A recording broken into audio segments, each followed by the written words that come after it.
नमस्कार, मैं हूं प्रखर श्रीवास्तव। हमारे खास कार्यक्रम पूरा सच में आपका स्वागत है। और खबरों की दुनिया में पूरा सच बहुत जरूरी होता है, क्योंकि झूठ से भी खतरनाक होता है अधूरा सच, और उसी तरह खतरनाक होती है अधूरी खबर। इसलिए हर खबर का पूरा सच हम आपको बताएंगे, वो भी तथ्यों, तर्कों और सबूतों के साथ। तो आइए बिना देर किए देखते हैं पूरा सच।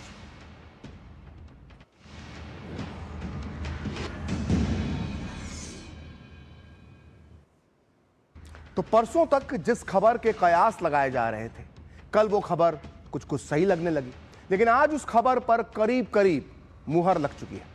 हम बात कर रहे हैं शिवसेना यूबीटी में हुई बगावत की। पार्टी के नेता उद्धव ठाकरे ने अपने 6 बागी सांसदों को पहले प्यार से मनाने की कोशिश की। जब वो नहीं माने तो धमकी देकर हर हाल में संसदीय दल की बैठक में हाजिर होने का फरमान दिया, लेकिन इसका भी कुछ भी असर नहीं हुआ। और लगता है कि अब यूबीटी के 6 बागी सांसदों ने उद्धव ठाकरे को फाइनल टाटा बाय बाय बोल दिया है। लेकिन बात सिर्फ शिवसेना की नहीं है। कयास लगाए जा रहे हैं कि इंडी गठबंधन की कुछ और पार्टियों में भी ऐसे ही बगावत हो सकती है। और अगर ऐसा हो जाता है तो देश की राजनीति में आने वाले 1 महीने में कौन सा बहुत बड़ा बदलाव होगा, आज हम आपको इसी के बारे में बताएंगे। तो बिना देर किए देखते हैं पूरा सच पूरे विस्तार के साथ। तो महाराष्ट्र के सियासी समंदर में एक बार फिर ऐसा चक्रवात आया है जिसने उद्धव ठाकरे के बचे खुचे खेमे की बुनियाद हिलाकर रख दी है। ऑपरेशन टाइगर की अटकलों के बीच उद्धव ठाकरे के नेतृत्व वाली शिवसेना यूबीटी को आज उस वक्त तगड़ा झटका लगा जब दिल्ली में बुलाई गई संसदीय दल की बेहद अहम बैठक में पार्टी के 9 लोकसभा सांसदों में से 6 गायब रहे। सूत्रों के मुताबिक इन सभी 6 सांसदों ने महाराष्ट्र के उप मुख्यमंत्री एकनाथ शिंदे के नेतृत्व वाली शिवसेना में शामिल होने का मन बना लिया है और लोकसभा स्पीकर ओम बिरला को विलय के लिए पत्र भी सौंप दिया है। 6 सांसदों को ऐन वक्त पर पार्टी की बेहद अहम बैठक से किनारा करना सिर्फ एक बैठक से दूरी नहीं है, बल्कि उद्धव गुट के संसदीय दल में 2/3 की सेंधमारी है, या इसको कह सकते हैं कि बंटवारा है, जो सीधे तौर पर एकनाथ शिंदे के नेतृत्व वाली शिवसेना में महाविलय का साफ साफ संकेत दे रही। इस अप्रत्याशित विद्रोह से भड़के संजय राउत का गुस्सा 7वें आसमान पर पहुंच गया। उन्होंने मर्यादा की सारी सीमाएं जो अक्सर वो लांघते रहते हैं आज फिर लांघी और बागियों को गद्दार कहा और खुलेआम धमकी दे डाली। जानकारी मिल रही है कि ऐसी ही धमकियों की वजह से शिवसेना यूबीटी के 6 बागी सांसदों की सुरक्षा बढ़ा दी गई है। वहीं इस बड़ी बगावत के बाद शिवसेना यूबीटी ने बागियों के खिलाफ अयोग्यता की कार्रवाई शुरू करने का फैसला किया है। शिवसेना यूबीटी नेता संजय राउत ने कहा है कि बैठक में शामिल नहीं होने वाले सांसदों ने पार्टी व्हीप का उल्लंघन किया है और उन्हें कारण बताओ नोटिस भेजा जा रहा है। बागी सांसदों को 7 दिनों के अंदर इसका जवाब देना होगा। वहीं शिवसेना यूबीटी भी अब मान रही है कि बैठक से गैर हाजिर रहकर बागी सांसदों ने एक अलग राह चुनने की अपनी मंशा जाहिर कर दी है। आप भी सुनिए आज के घटनाक्रम पर शिवसेना यूबीटी के नेताओं का क्या कहना है।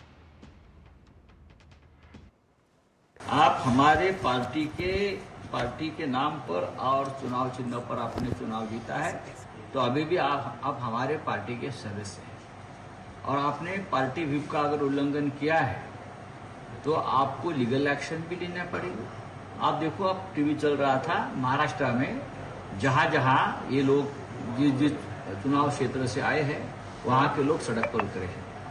इतने आसान नहीं है इस बार की बेईमानी बहुत महंगी पड़ेगी एकनाथ शिंदे को भी और ये जो 5-6 जो गद्दार लोग हैं उनको भी। अब हम चुप नहीं बैठने वाले, सुबह बताया हम लोगों ने। देखिए, अब किताब पूरी खुल चुकी है। हमारे पास 9 सांसद थे, जिसमें से 3 आए और 6 नहीं आए। इसका मतलब साफ साफ है कि ये 6 लोग अपना मन बना चुके हैं कहीं और जाने का। अरे जाना है तो खुल के जाओ ना, ये चोरी छुपे, ये डर डर के, ये लुका छिपी का खेल क्यों? हमारी पार्टी 2022 में एक बार टूट चुकी है, हमें पता है दर्द क्या होता है। तो दरअसल इस बगावत से शिवसेना यूबीटी बुरी तरह से बौखला गई है।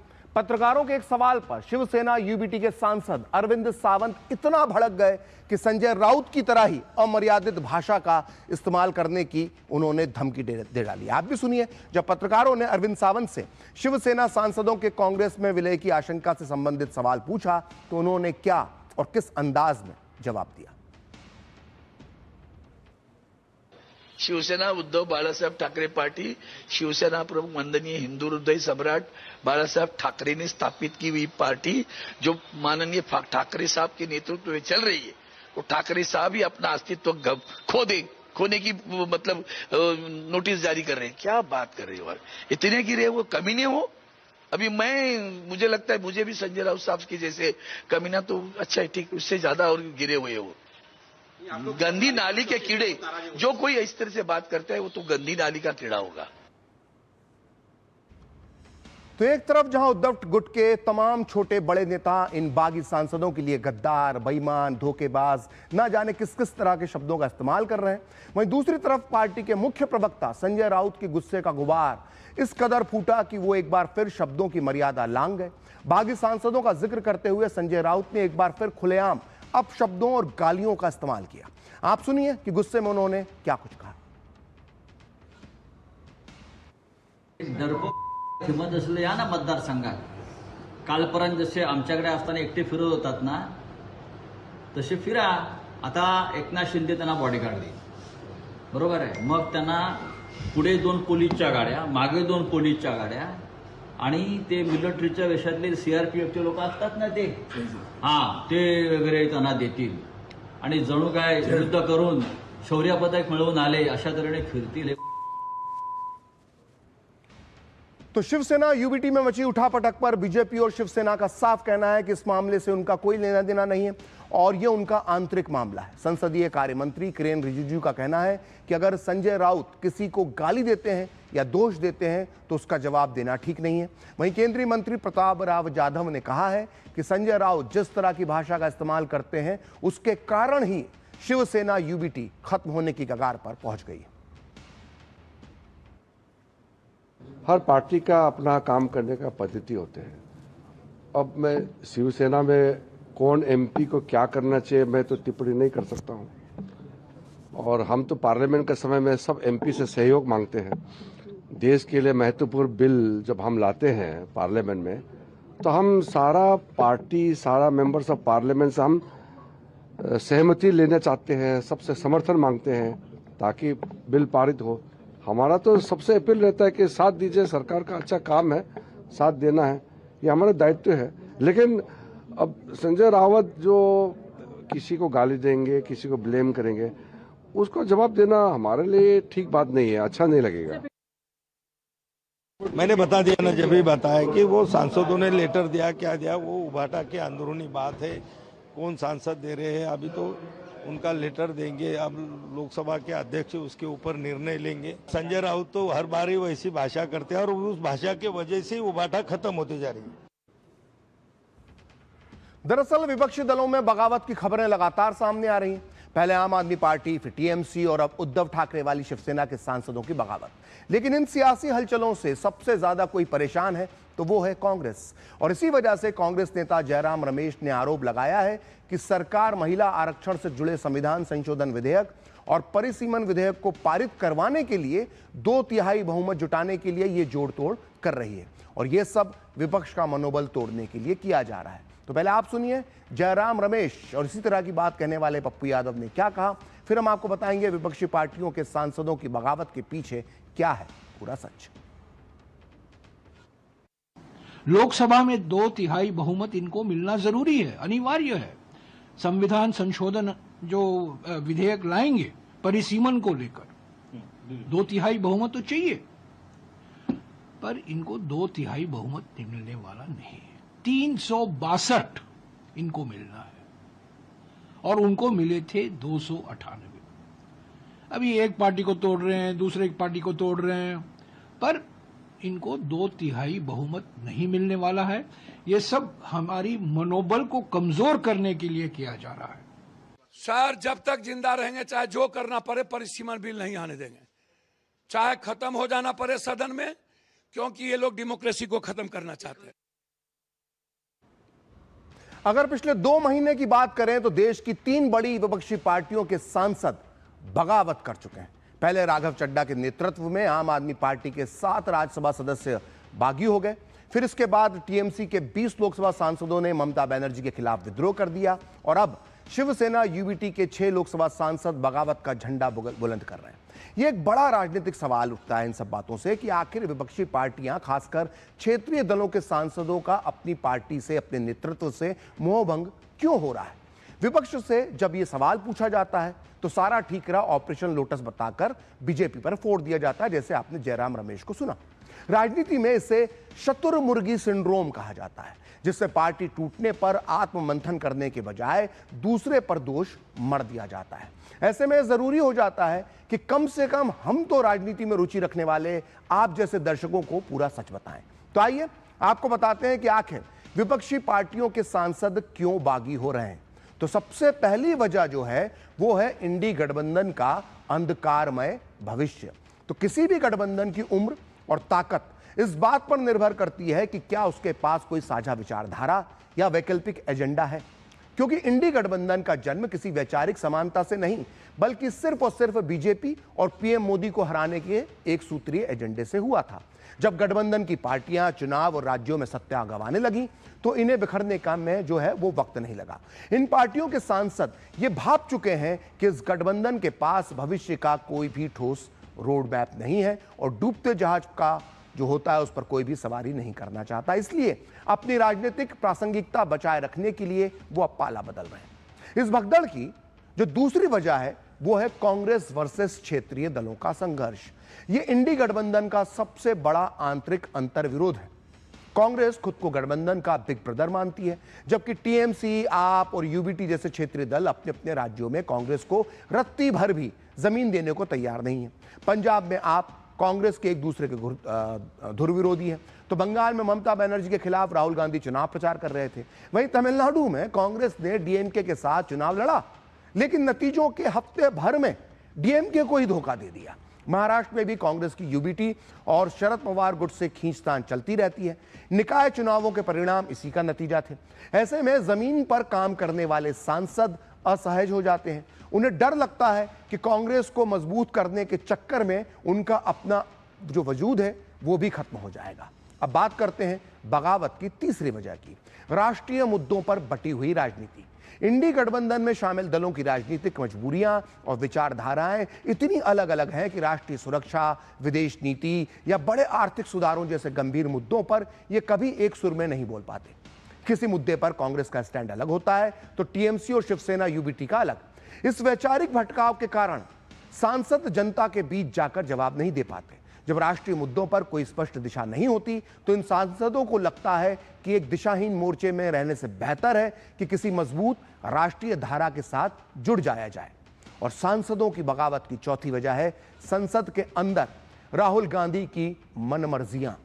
इंडी गठबंधन के भीतर यह असंतोष लगातार बढ़ रहा है कि संसद में पूरी रणनीति सिर्फ राहुल गांधी और उनके साथी कांग्रेस के इर्द गिर्द बनाते हैं और उसी के इर्द गिर्द घूमती है। क्षेत्रीय दलों के वरिष्ठ और अनुभवी सांसदों को लगता है कि उनकी आवाज को दबाकर सिर्फ राहुल गांधी जैसे नेता को प्रोजेक्ट करने की कोशिश की जा रही है। संसद में कब वॉकआउट करना है, किस मुद्दे पर बोलना है, किसे चुप रहना है और यहां तक कि कौन कहां किस सीट पर बैठेगा, ये सारे फैसले राहुल गांधी और उनकी टीम लेते हैं, जिसमें बाकी पार्टियों से राय तक नहीं ली जाती है। इसी एक तरफा लीडरशिप और मनमर्जी से परेशान होकर बागी सांसद इंडी गठबंधन और खासकर राहुल गांधी से अपना पीछा छुड़ाना चाहते हैं। आइए अब बात करते हैं पांचवी और अंतिम वजह की, पीएम मोदी और बीजेपी का बढ़ता हुआ प्रभाव। एक तरफ जहां विपक्ष बिखराव और आंतरिक कलह से जूझ रहा है, वहीं दूसरी तरफ पीएम मोदी और बीजेपी विजयी रथ पर सवार है। अब इन बागी सांसदों को यह समझ में आ गया है कि जनता के बीच पीएम मोदी की लोकप्रियता और सरकार की नीतियों का असर कायम है। सत्ता के इस लोकप्रिय केंद्र के सामने विपक्ष का टिक पाना मुश्किल दिख रहा है। इसलिए कई सांसद जो विपक्षी पार्टियों के, क्षेत्रीय पार्टियों के, वो अपने राजनीतिक भविष्य को सुरक्षित करने के लिए बीजेपी या उसके सहयोगियों के साथ जाने को ही एकमात्र विकल्प मान रहे हैं। तो कुल मिलाकर ये पांचों कारण एक साथ मिलकर इस बात की पूरी व्याख्या करते हैं कि विपक्षी कुनवा आखिर अंदर से क्यों डह रहा है। तो राहुल गांधी अपने हिसाब से अपनी पार्टी कांग्रेस को चलाते हैं, लेकिन लगता है कि वो इसी तरीके से इंडी गठबंधन को भी पूरी तरह से चलाना चाहते हैं, जिसे लेकर अब एक नया ताजा विवाद सामने आया है। आपको याद होगा कि अभी इसी 8 जून को 10-15 दिन पहले इंडी गठबंधन की एक अहम बैठक हुई थी। बंद दरवाजे के पीछे हुई इस बैठक में कई बातें कही गई और अलग अलग दलों ने अपनी अलग अलग राय रखी थी, लेकिन बंद कमरे में राहुल गांधी ने जो भाषण दिया था वो सार्वजनिक रूप से बाहर आ गया, जिसे लेकर कुछ सहयोगी दल अब खुश नहीं है। नाराज सीपीएम, सीपीआई और सीपीआई माले का कहना है कि राहुल गांधी ने बैठक में जो कहा उसे सोशल मीडिया पर जारी कर दिया गया, लेकिन इसी बैठक में दूसरे सदस्यों ने जो विचार रखे वो सार्वजनिक नहीं किए गए। दरअसल इस बैठक में राहुल गांधी ने सीपीएम के नेता और केरल के पूर्व मुख्यमंत्री पिनाराई विजयन को लेकर आलोचना की थी, जिसे बाद में कांग्रेस के सिस्टम ने सार्वजनिक कर दिया सोशल मीडिया पर। इस पर अब सीपीआई के महासचिव डी राजा ने कहा है कि अगर राहुल का भाषण सामने आ गया है तो बाकी नेताओं के भी भाषण सबके सामने आना चाहिए। उन्होंने यह कहकर चौंका दिया कि बैठक में कई सदस्यों ने कांग्रेस को लेकर भी चिंता जताई थी। यानी कुल मिलाकर इंडी गठबंधन में सिर्फ तकरार जारी है, बल्कि राहुल गांधी के नेतृत्व और कार्यशैली पर भी लगातार सवाल उठाए जा रहे हैं। तो एक तरफ जहां इंडी गठबंधन में आफत आई हुई है, वहीं एनडीए को इससे ताकत मिल रही है। केंद्रीय मंत्री रामदास अठावले का कहना है कि टीएमसी और शिवसेना यूबीटी के बागी सांसदों के एनडीए में शामिल होने से एनडीए की ताकत बढ़ेगी और आने वाले समय में कई अहम बिलों को पारित कराया जा सकता है। भी उद्धव ठाकरे जी को अपने एमएलए को एमपी को संभालना बहुत बड़ा मुश्किल हो गया है। 9 एमपी थे उनके, उसमें जो 6 एमपी अभी मतलब एकनाथ शिंदे के साथ आए हैं, उससे हमारी एनडीए की ताकत और महाराष्ट्र में महायुति की ताकत बढ़ गई है। अभी एक बहुत अच्छी बात हो रही है कि डीएमके ने कांग्रेस पार्टी का अलायंस तोड़ दिया है, इंडिया आघाड़ी छोड़ दी है और मतलब ममता दीदी के साथ जो 28 एमपी उनके चुनकर आए थे, उसमें जो 20 एमपी हमारे साथ आ रहे हैं, वो मतलब लगभग आ गए हैं। और अभी मतलब जो आम आदमी पार्टी के भी जो लोकसभा मेंबर है, वो तो राज्यसभा के तो हमारे साथ आए हैं, लेकिन लोकसभा के भी मेंबर हमारे साथ कुछ दिनों बाद आ सकते हैं। तो अभी जो 3rd वीक ऑफ जुलाई में जो पार्लियामेंट का सेशन चालू होगा, उसमें माननीय मोदी सरकार जी का एक बहुत महत्वपूर्ण निर्णय लेने का बाकी है, वो है महिलाओं को आरक्षण देने का और डिलिमिटेशन बिल को पास करने का। क्योंकि इसके पहले सेशन में कांग्रेस पार्टी, सपा और ममता दीदी, इन लोगों ने मतलब इस बिल को फेल किया था। तो मुझे लगता है कि इस वक्त हमारे पास क्लियर मेजॉरिटी 2/3 हो सकती है और महिला आरक्षण बिल और जो डिलिमिटेशन बिल है पास हो सकता है। तो देश की राजनीति में पिछले 2 हफ्तों में एक ऐसा नया मोड़ ले लिया है जिसकी उम्मीद 1 महीने पहले तक किसी को भी नहीं थी। इस पूरे राजनीतिक बदलाव का सबसे बड़ा असर जो है वो संसद के आगामी मानसून सत्र में देखने को मिल सकता है, जहां सत्तारूढ़ एनडीए पहले से कहीं ज्यादा ताकतवर नजर आएगा। आपको याद होगा कि अप्रैल में सरकार परिसीमन बिल पास नहीं करवा पाई थी, क्योंकि इसके लिए जरूरी 2/3 बहुमत हासिल करने में उसके पास 54 वोट यानी 54 सांसद कम पड़ गए थे। लेकिन अब स्थिति बहुत तेजी से बदली है। मोदी सरकार संसद में 2/3 बहुमत के काफी करीब पहुंचती दिख रही है। वो कैसे, ये समझने के लिए आइए हम आपको पूरा गणित समझाते हैं। ये देखिए, इस राजनीतिक उठापटक के पहले एनडीए के पास लोकसभा में 292 सांसद थे। इसके बाद 20 टीएमसी के सांसद एनसीपीआई में शामिल हो गए और एनडीए के समर्थन देने की उन्होंने घोषणा कर दी, जिससे एनडीए के सांसदों की संख्या हो गई 312। और ताजा घटनाक्रम में शिवसेना यूबीटी के 6 सांसद बागी होकर शिवसेना शिंदे गुट में शामिल हो सकते हैं। अगर ऐसा होता है तो एनडीए के सांसदों की अब संख्या हो जाएगी 318। जैसा कि कांग्रेस और विपक्षी पार्टियां कह रही हैं कि बीजेपी ने यह सारी कवायद महिला आरक्षण और परिसीमन बिल को पास करवाने के लिए की है, क्योंकि उसके लिए उसे 2/3 बहुमत की जरूरत है। आपको बता दें कि अप्रैल में यह बिल सरकार लेकर आई थी, लेकिन उसके पास 54 सांसद कम पड़ गए थे। ऐसे में अब तक के घटनाक्रम के हिसाब से माना जाए तो एनडीए के पाले में टीएमसी और शिवसेना यूबीटी के मिलाकर 26 नए सांसद आ चुके हैं। यानी अब भी एनडीए के पास 2/3 बहुमत के लिए 28 सांसद कम है।